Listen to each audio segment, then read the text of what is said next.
పుస్తకాన్ని మనసుగా మమ్మల్ని నమ్మి మా చేతుల్లోకి ఇచ్చారు. ఇచ్చిన ఆ మాటలు ఎంత విలువైనవో ఆ విలువైన మాటలను దాసుల ద్వారా ఇంతవరకు మాట్లాడిన విధానాన్ని బట్టి మేము స్థుతిస్తూ ఉన్నాం. దేవా, మరి మా ప్రియులు మీ కుమారుడు ఈ అదమయ్య గారిని ఆయన పిలుచుకున్నారు. ఆయన పనిని బట్టి విశ్రాంతిలోనికి వెళ్ళారని మేము విశ్వసిస్తున్నాం.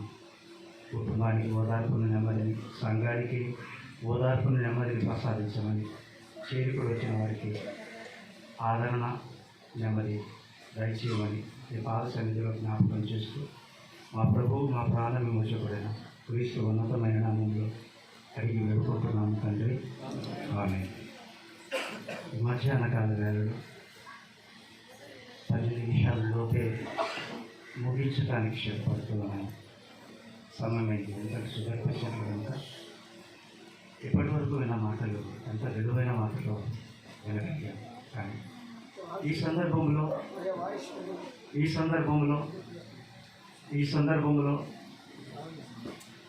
మాట్లాడటానికి అవకాశం ఇచ్చిన దేవుడికి మొట్టమొదటిసారిగా నా హృదయపూర్వకంగా వందనాలు తెలియజేసుకుంటూ ఉన్నాను.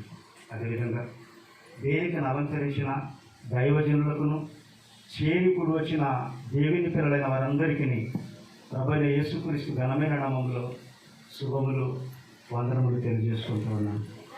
ప్రియులారా, ఈ సందర్భంలో హేబెలు మొదలుకొని ఇప్పటి వరకు మరణించిన వారు ఎక్కడున్నారు? హేబెలు మొదలుకొని ఇప్పటి వరకు మరణించిన వారు ఎక్కడున్నారు? కొద్ది నిమిషాలు నేను తెలియజేయాలని ఆశపడుతూ ఉన్నాను. ఈ సందర్భంలో ఆదికాండము 25వ అధ్యాయం 7వ వచనాన్ని చదివి సహాయం చేసిందిగా మనం చేస్తున్నాను.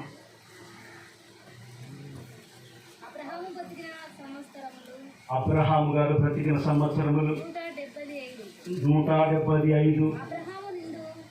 అబ్రహాము నిండు వృద్ధాప్యమునకు వచ్చిన వాడై మంచి ముసలితనమున ప్రాణము విడిచి మృతి పొంది ఎక్కడికి చేర్చబడ్డాడు? పీతరులు. ఇందాక దేవపుత్ర గారి ప్రసంగంలో క్లియర్గా మీకు అర్థమయ్యే రీతిగా భూమి మీద మరణించిన వారు ఎక్కడికి చేర్చబడ్డారో అన్న విషయం మీకు అర్థమైంది. ఆ అర్థమైన దాన్నే మీకు తెలియపరిచి నేను ముగించడానికి సిద్ధపడుతూ ఉన్నాను. అబ్రహాం అంటే అగ్రగణ్యుడు, విశ్వాసంలో ప్రవీణుడు, దేవుని మనసును గెలుచుకున్నవాడు. ఆయన మనకు లాంటి బోధనలు లేవు, చదువుకోవటానికి గ్రంథం లేదు. ఆ సమయాన ఆయన పరిశీలనాత్మకంగా దేవుణ్ణి తెలుసుకోవటానికి ఆయనకు పట్టిన సమయం ఎంత అంటే సుమారు 75 సంవత్సరాలు ఆయనకు పట్టిన కాలం. ఈ విషయం మీరు తెలుసుకోవాలనుకుంటే చదివి 12వ అధ్యాయం ఆదికాండం మొదటి నుంచి చదువుకుంటూ వస్తే అక్కడ ఈ మాట రాయబడి ఉంటుంది. కాబట్టి మనకు సమయం లేదు కనుక ఈ సందర్భంలో నిండు ముసలితనమున మరణించి మృతి పొంది ఎక్కడికి చేర్చబడ్డాడు అంటే పితరుల దగ్గరకు చేర్చబడ్డాడు.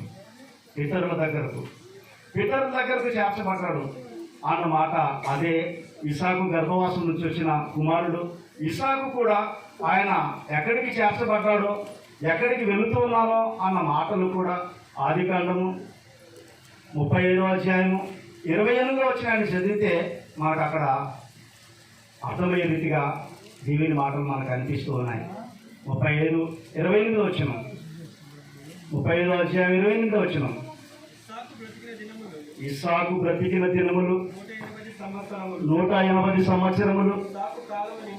ఇస్సాకు కాలము నిండిన వృద్ధుడై ప్రాణము విడిచి మృతి పొంది తన పితరుల యొద్దకు చేర్చబడెను అని రాయబడింది. మృతి పొంది అంటే తండ్రి గారి కంటే ఇంకొక 5 సంవత్సరాలు ఆయుష్ కలిగి భూమి మీద బ్రతికి మరణించి నిండు వృద్ధాప్యమున ముసలితనమున మరణించి ఎక్కడికి చేర్చబడ్డాడు అంటే పితరుల దగ్గరకు చేర్చబడ్డాడు అని రాయబడింది. అదేవిధంగా ఇస్సాకు కుమారుడు పుట్టాడు కదా, ఆయన పేరేం పేరు? యాకోబు గారు. ఆయనకి ఇచ్చిన కాలం, ఆయన బ్రతికిన కాలం ఆలోచన చేస్తే అదే ఆదికాండము 49వ అధ్యాయం 28వ వచనాన్ని చదివితే అక్కడ మనకు క్లియర్గా అర్థమయ్యే రీతిగా కనిపిస్తున్న దేవుని మాటలను ఆలోచిద్దాం. 49వ అధ్యాయం 28వ వచనం 28వ వచనం చదవండి త్వరగా. ఇవన్నీ ఇశ్రాయేలు 12 గోత్రములు. 28వ వచనం. వారి తండ్రి వారిని దీవించు వారితో చెప్పినది ఇదే. 29వ వచనం. తర్వాత అతడు వారికి ఆజ్ఞాపించు ఇట్లా నేను నా స్వజనుల యొద్దకు చేర్చబడుచున్నాను. స్వజనుల యొద్దకు చేర్చబడుతూ ఉన్నాను.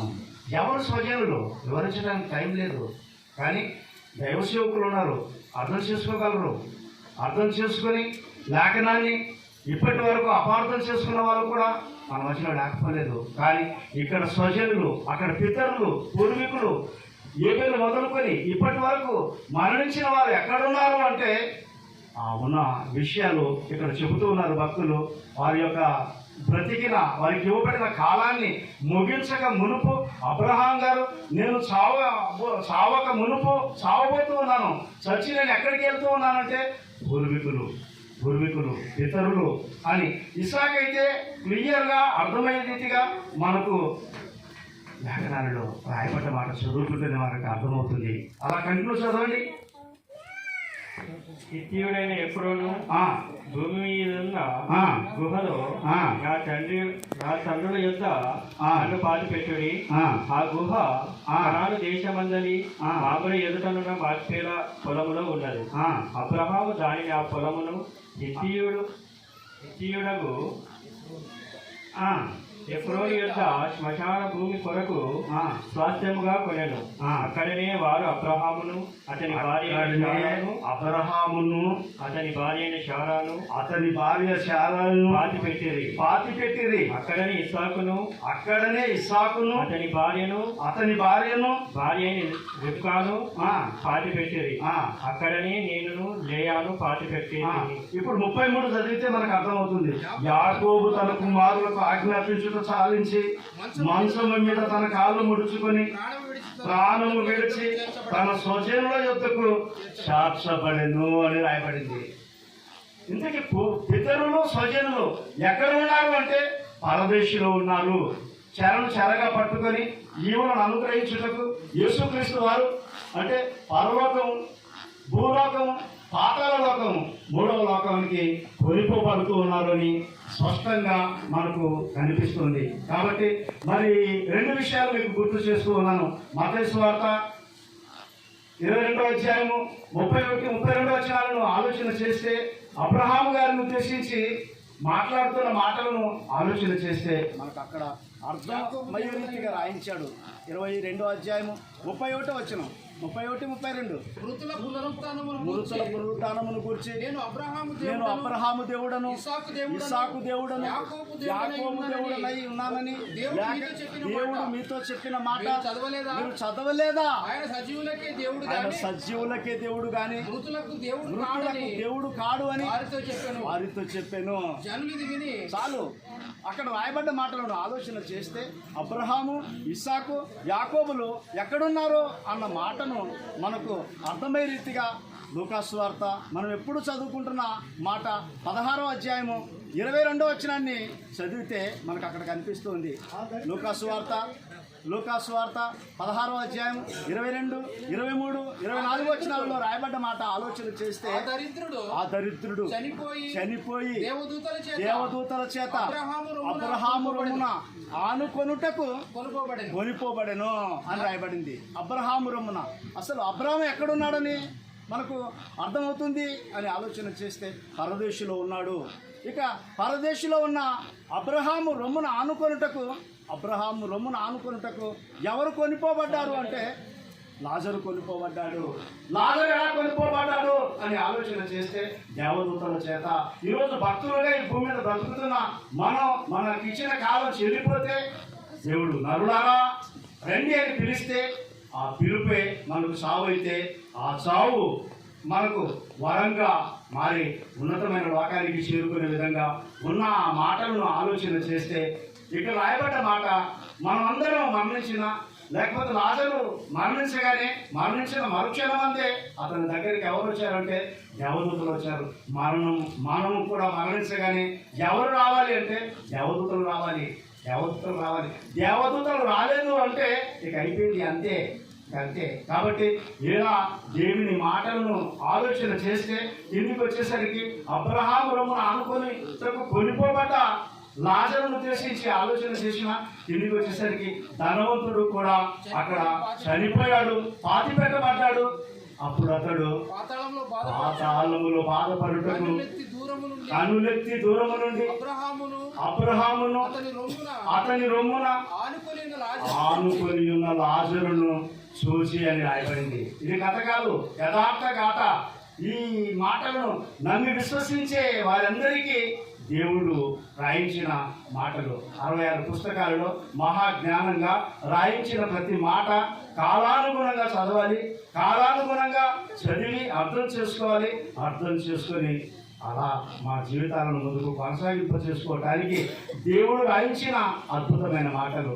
ఏబేలు మొదలుకొని ఇప్పటి వరకు మరణించిన వారు ఎక్కడున్నారు అంటే, ఇదిగో అబ్రహాము మరణించాడు, ఇస్సాకు మరణించాడు, యాకోబు మరణించాడు. వీరందరూ ఎక్కడికి చేర్చబడ్డారంటే పితరుల దగ్గరకు, స్వజనుల దగ్గరకు. బ్రతికున్న భూమి మీద బ్రతికున్న వారు స్వజనులు కాదా అంటే అప్పటికే యాకోబు గారికి 12 మంది, ఆ 12 మందికి పుట్టిన పిల్లలు 70 మంది. ఆ 70 మందిని వదిలిపెట్టిపోతూ స్వజనుల దగ్గరికి వెళుతున్నానని చెప్పిన మాట ఆలోచన చేస్తే భూమి మీద ఉన్న వాళ్ళు స్వజనులు కాదా అంటే కాదు.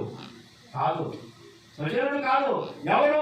యేసుక్రీస్తును సొంత రక్షకుడిగా ఈ భూమి మీద అంగీకరించి బ్రతికిన వారే స్వజనుడు. యేసుక్రీస్తు ప్రభువు వారు మాట్లాడుతూ ఇలా సమూహమందు మాట్లాడుతున్నప్పుడు తల్లి సహోదరులు వచ్చారు, మీ తల్లి సహోదరులు వచ్చారని యేసుకు చెప్పినప్పుడు ఆయన ఏమన్నాడు? ఎవరు నా తల్లి, ఎవరు నా సహోదరులు?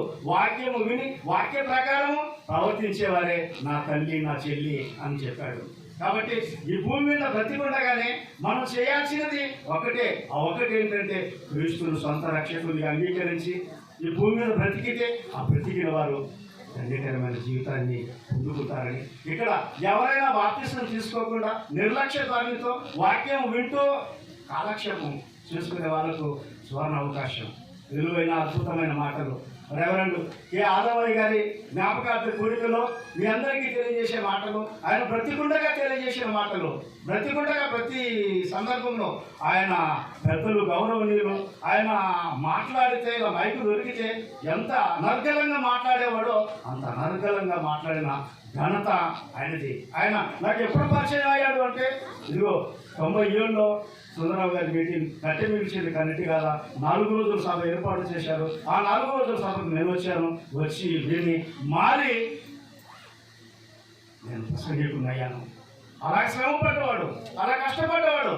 అలాంటి ఆయన జ్ఞాపకార్థ కూడికలో ఇంతమంది చేరుకుని వచ్చారు. మీరు క్రీస్తును సొంత రక్షకునిగా అంగీకరించి ఈ భూమి మీద ఎప్పుడు సాగు వచ్చినా సావుకు భయపడి తిరిగి వారుగా బ్రతకక సాగు ఎప్పుడు వచ్చినా నేను నా తండ్రి దగ్గరికి వెళుతూ ఉన్నాను అనే నిరీక్షణతో బ్రతికి మంచి అవకాశం దేవుడు ఇచ్చాడు. దేవుడు తన మాటలు మన వినికిడిలో దీవించి ఆశీర్వదించినగాక. ఇచ్చిన సమయాన్ని పెద్దలకు నా హృదయపూర్వకంగా వందనాలు తెలియజేసుకుంటూ చేరుకోవలసిన దైవజనులందరికీ నా హృదయపూర్వకంగా పేరు వందనాలు తెలియజేసుకుంటూ ఉన్నాను. ఈ విలువైన సమయంలో దేవుని మాటలు విన్న మీ అందరికీ ప్రభువైన యేసుక్రీస్తు ఘనమైన నామంలో శుభములు వందనములు తెలియజేసుకుని సెలవు తీసుకుంటున్నాను.